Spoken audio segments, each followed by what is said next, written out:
tadi pertama kali begitu kaki saya masuk keluar dari lift, ini mall atau perpustakaan sih Mbak? Kok mewah banget Mbak itu? Oke, ini perpustakaan, ya. Harapannya bisa lebih menarik daripada mall, maksudnya begitu. Jadi memang dibuat nyaman, gitu, iya betul. Kan politik itu mengakomodasi pendidikan politik untuk para kader atau masyarakat umum yang ingin belajar melalui buku. Iya sih Mbak, kalau saya lihat tadi 5 ini kayak keterkaitan Mbak ya? Keterkaitan, politik, iya kebijakan publik, iya biografi untuk kita belajar keteladanan dari tokoh-tokoh besar. Ini dari tokohnya bukan hanya dalam negeri, tokoh-tokoh luar negeri, presiden. Ini lokasinya seperti Mas tadi lihat, ini sangat istilah kita itu apa ya, Instagramable ya. Silakan datang, pertama-tama mungkin tertarik buat foto-foto dulu.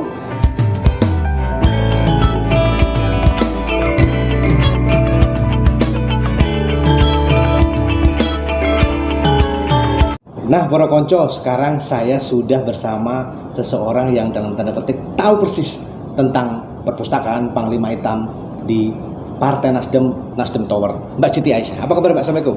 Waalaikumsalam, kabar baik alhamdulillah. Terima kasih Mas Ferdi. Mbak, saya tuh masuk sini tadi pertama kali begitu kaki saya masuk keluar dari lift, ini mall atau perpustakaan sih Mbak? Kok mewah banget Mbak itu? Oke, ini perpustakaan, ya. Harapannya bisa lebih menarik daripada mall, maksudnya begitu. Jadi memang dibuat nyaman gitu, iya, betul sekali. Sebenarnya latar belakang dari pembuatan perpustakaan ini sendiri apa sih Mbak di Nasdem Tower ini Mbak? Ya, kita ini Nasdem Tower kan punya Partai Nasdem. Nah, Partai Nasdem punya concern yang sangat baik terhadap pendidikan. Nah, salah satunya dalam kerangka itu kita membuat perpustakaan. Tujuannya tentu saja untuk ya seiring dengan tujuan pendidikan. Gitu. Panglima Hitam itu sendiri Mbak, orang banyak yang nggak tahu nih Mbak, apa sih? Siapa itu Panglima? Siapa itu Panglima Hitam? Nah, Panglima Hitam ini memang belum banyak dikenal. Kita sedang ada riset proses, nanti semoga menjadi buku, ada biar bisa diketahui publik. Nah, Panglima Hitam ini adalah salah satu orang paling berjasa di Aceh. Zaman penjajahan Belanda. Pahlawan. Pahlawan, kita menyebutnya pahlawan kalau bisa disebut pahlawan karena jasanya sangat banyak, hanya saja belum diketahui banyak orang. Salah satu yang sangat menonjol waktu zaman Belanda, Panglima Hitam ini ada membuat pusat pelatihan militer di Aceh untuk mensuplai untuk mendidik para pemuda atau orang-orang Aceh melawan Belanda. Nah, kita bisa tahu juga bahwa Aceh itu agak susah dijebol oleh Belanda. Konon itu biaya perang Aceh itu yang paling mahal oleh Belanda. Belanda mengeluarkan biaya paling mahal itu dalam rangka perang memerangi orang-orang Aceh, mau merebut Aceh. Saking gigihnya orang-orang Aceh. Nah, ternyata di balik gigihnya orang-orang Aceh itu ya banyak sekali pahlawan dari Aceh. Nah, salah satunya Panglima Hitam itu. Panglima Hitam itu hanya panggilan aja. Nama aslinya Effendi Muhammad Risyad. Effendi Muhammad Risyad. Iya, lebih jelas tentang Panglima Hitam ini ada di website kami, website Panglima Hitam. Oke, nanti kita lihat websitenya di sini. Nah, sebenarnya Mbak, koleksi-koleksi dari buku ini ada berapa dan klasifikasinya apa aja Mbak? Oke, koleksinya 9.000 dan masih terus berjalan, kita masih terus menambah.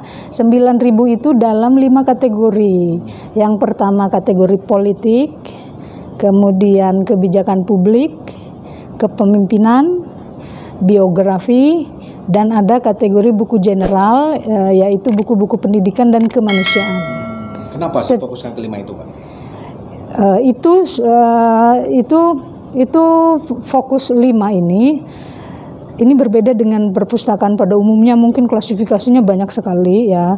Ini kami fokus ke 5.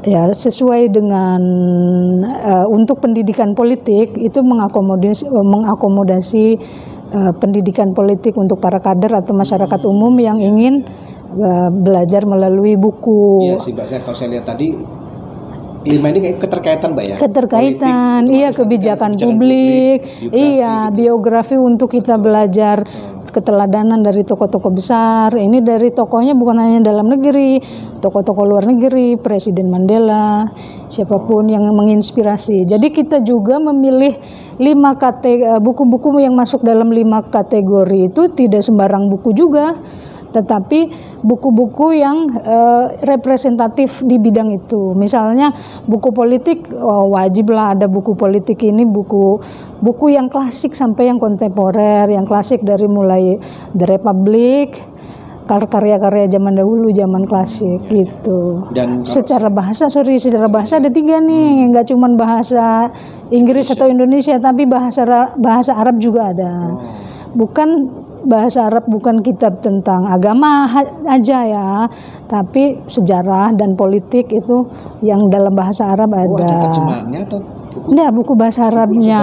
Iya, bahasa Arabnya. Nah, waktu Ramadan kemarin sudah dibedah 1 buku. Gitu. Nah, ini kan kemarin waktu peresmian gedung ini kan Pak Jokowi juga sempat lihat-lihat lah di sini. Ya. Jadi daya tarik lah. Sebenarnya Mbak, orang luar itu boleh ke sini atau ini khusus orang Partai Nasdem atau gimana sih Mbak? Boleh banget. Jadi syaratnya cuma datang aja ke sini. Silahkan datang ke sini, siapapun boleh, tidak harus orang Nasdem. Nah, nanti kalau sudah datang ke sini bisa langsung buat kartu anggota. Nah, buat kartu anggota ini mengisi aja data singkat, nanti kartunya terkirim via email. Jadi bisa kalau betah di sini, lain kali ke sini lagi sudah jadi anggota. Oke. Gitu Mas. Dan sistem sendiri Mbak, sistem dari IT-nya dari perpustakaan Panglima Hitam sendiri udah canggih Mbak ya? Ya, kita berusaha selalu menghadirkan yang terbaik ya buat masyarakat. Nah, untuk sementara ini semua judul-judul yang ada di sini bisa diakses melalui website, bisa dicek misalnya mau cari buku apa gitu. Dan kalau boleh tahu nih Mbak, ya, boleh nggak sih Mbak pinjamnya dibawa pulang atau gimana Mbak? Sementara di sini dulu, pinjam dibaca di sini. Tapi Mbak, kalau saya baca di sini itu karena ruangannya adem kayak gini, tidur kayak gini jadi ngantuk. Enggak, kalau baca di sini, misalnya sudah 1 jam nih ngantuk, ada kopi kan di bawah, tinggal turun nanti naik lagi. Jadi malah gitu. Di Nasdem Tower ini lengkap banget ya, ada fasilitas macam-macam, ada makanan di bawah, ada kafe di atas, lantai 15 juga. 15 ada Sky Garden, ya. Kesini lagi baca lagi kalau ngantuk atau lapar lagi ke atas lagi, bawah lagi. Iya. Misi besar dari perpustakaan ini sendiri apa sih Mbak?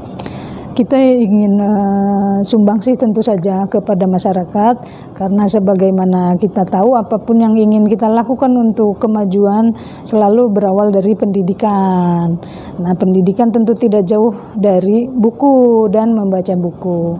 Itu kira-kira Mas. Nah, tapi Mbak, sekarang kan permasalahannya kan anak-anak muda, politikus-politikus muda kan kadang sekarang baca buku tuh udah dalam tanda petik nih, orang kembali ke buku tuh udah males lah, tapi karena udah ada yang versi online. Memungkinkan nggak sih di sini ada versi online-nya Mbak? Nah, itu sedang kami dalam proses itu memang. Jadi nanti akan sementara ini kita kan baru katalognya aja yang di website. Nah, tapi kita sedang memproses bahwa buku-buku yang ada di sini juga ada versi e-booknya.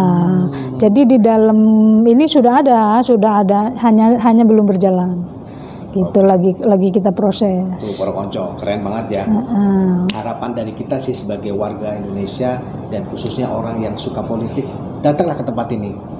Boleh Mbak promosikan Mbak?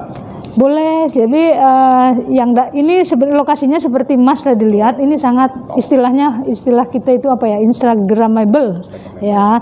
Silakan datang, pertama-tama mungkin tertarik buat foto-foto dulu.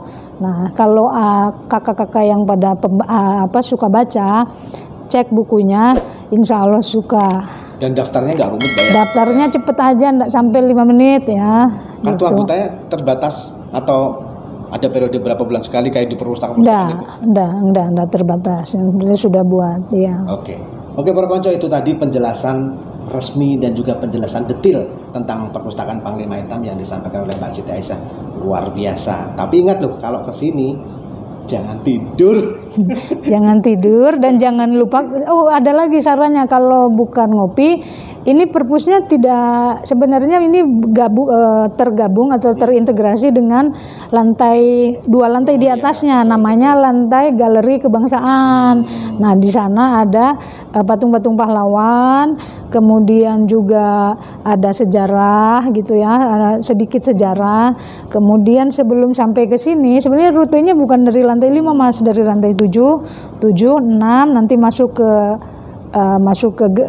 mini theater, dari mini theater baru ke sini. Enggak, maksudnya gitu. Itu tamu biasa boleh? Boleh. Ini memang satu terintegral, iya. Jadi bosan misalnya biar nggak ngantuk kan harus bergerak sedikit, bergerak ke lantai 7 dulu atau ke lantai 6 boleh. Nah, itu gitu. Nanti saya tunjukkan gambarnya di lantai 7 ada gambar-gambar foto-foto pahlawan, Mbak ya? Ya. Foto-foto pahlawan, terus di lantai 6 itu kalau nggak salah ada perjuangan Nasdem, Mbak ya?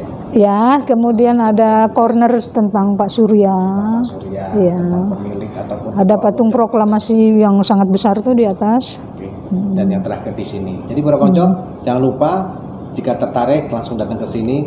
Prosesnya mudah, dapat ilmu, dapat fasilitas dan mewah banget. Dan juga jangan lupa foto-foto, Mbak ya. Iya.